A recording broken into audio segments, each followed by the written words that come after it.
channel, everyone. My name is Adam. This is Vancity Audi, and today I've got a brand new toy. Two pieces. One transmission mount, one engine mount. Both stage 2, both from Black Forest Industries. Today I'm having them installed here at Rider Performance. I'm going to show you guys a bit of the install. I'm not doing a full length over it. I might do a bit of a time lapse to show you how he does it, but not the whole thing. I'm going to be showing you what they look like and my before and after driving impressions of just how ridiculously stiff they are. I am nuts, as you all are aware. I went with the Stage 2, which is slightly stiffer than the Stage 1.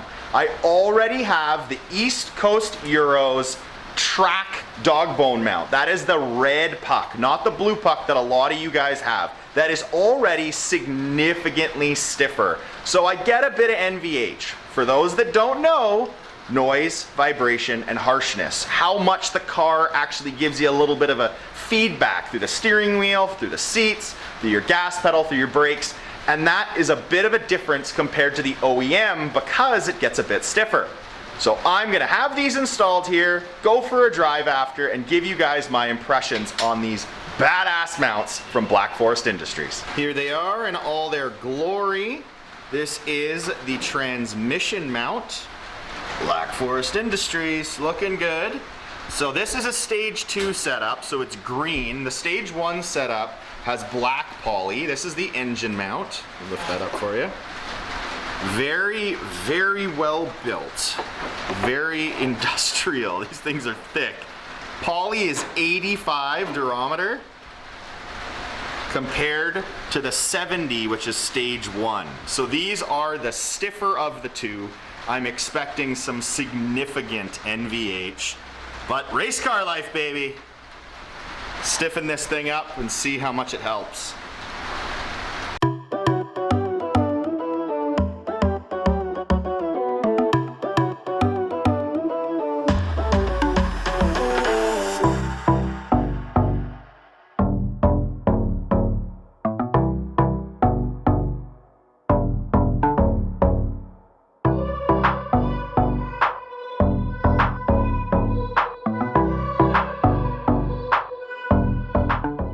Here is the OEM transmission mount. Look at the difference. Talk about beefy. That BFI mount looks sick. What a difference. Jeez. It's gonna be way stiffer.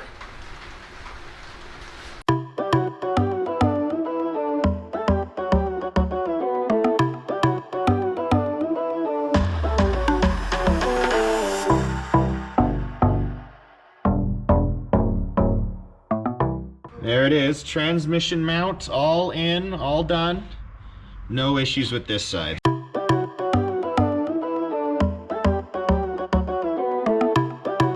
And the engine mount, fully removed from the vehicle. It has been used and abused compared to the super, super beefy Stage 2 BFI engine mount. Look at the difference between those two. Holy crap. Very cool. So I just picked up the OEM engine mount, and after all of the abuse I've put it through, the play is insane. It's like a gummy bear. It's so worn. Just barely adding any pressure, and it moves so easily. Definitely gonna stiffen up this car like crazy now.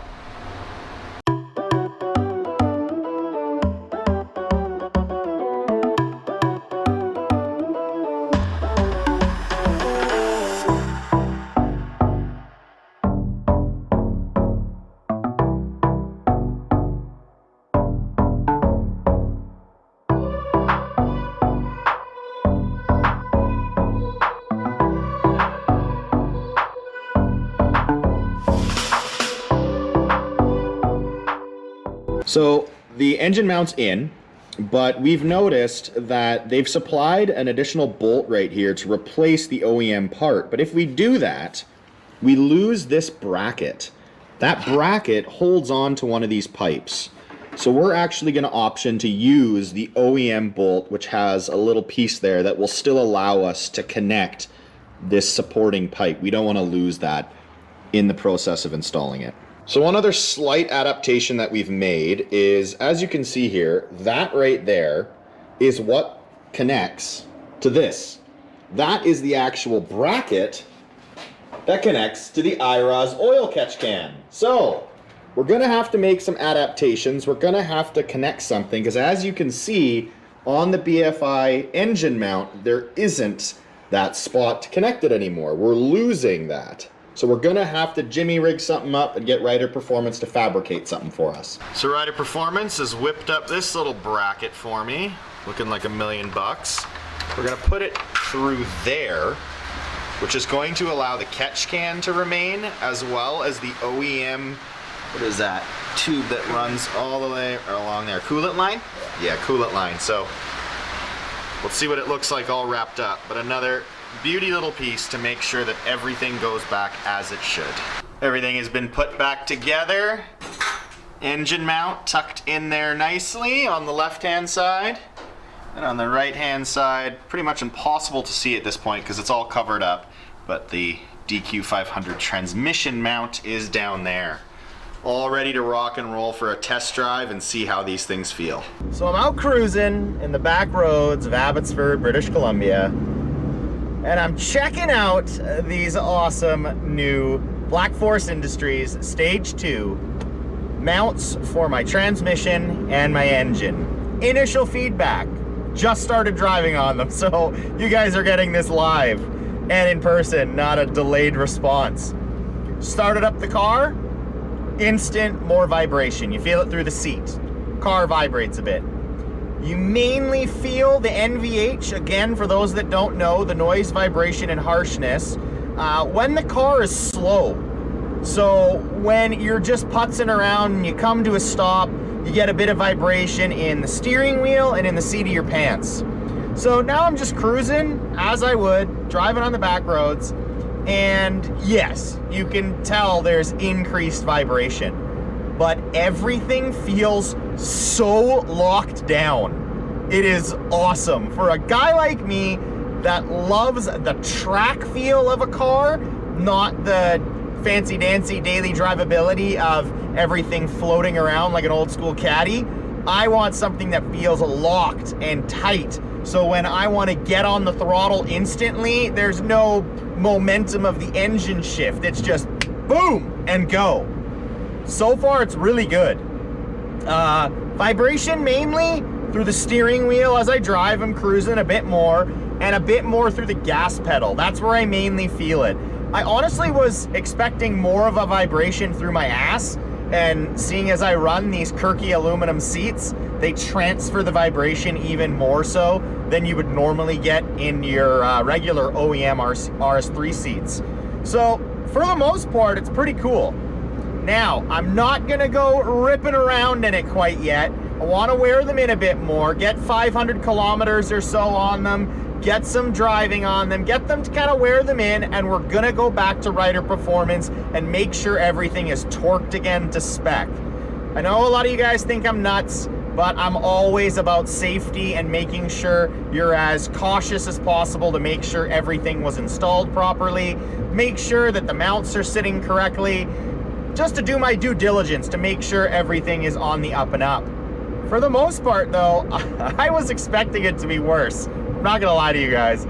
I was expecting this car to shake, rattle, and roll even worse than it is. It's not bad at all. As I've stated before, NVH for me is something that I don't mind. For someone that really wants that tight feel of their car, but wants the daily drivability and really doesn't like NVH, I don't know that I can necessarily recommend these because they're tight. They're tight as hell and it's stiff. But for a guy like me, it feels wicked. It feels awesome. So if you wanted to upgrade your mounts, as I showed, the wear and tear on those things, holy crap. I couldn't believe how loose that poly had gotten. The rubber, the bushings, it was so loose. I would recommend probably the Stage 1 from Black Forest Industries. The black poly rather than the green that I had. That's probably what I'd recommend for those that want to lock it down, feel tighter, but not insanely stiff like this is. For those that want to go balls out and go as fast as you can, lock down any type of movement from the transmission or the engine mount, these mounts, just from my initial impression, are awesome. I have not put miles on them. I haven't bagged on the car with them because I'm all about making sure everything's dialed in before I do that. But I just wanted to give you a quick few minutes of impression as I felt it, just cruising. It's the same. I run the red track mount from East Coast Euro already for my dog bone, which completely replaces the OEM unit with that red poly. It's super stiff already. There was already a bit of NVH, so maybe I'm a little used to it and that's why you don't notice it as bad. But I want to say that a lot of people out there that are seriously taking the performance of their RS3 or their TTRS seriously are running the East Coast Euro mount, but with the blue poly. So a bit more chill, not quite as stiff as what I'm running. So I would say that if you wanted to get the best bang for your buck, performance gains, but not be really track focused like crazy like I am, the Stage 1 is probably perfect. I went Stage 2 because I'm crazy and I want to go balls out and I want this thing to feel like a race car because I'm trying to get this baby to go as fast as I can. So with all that said, guys, thank you very much for tuning in again, for checking out the channel, for watching the video. I appreciate all the views you guys give. I appreciate all the subscriptions and for you guys sharing this video. If you have any comments, make sure you leave them below. Thank you very much for watching. Until next time, guys, take care.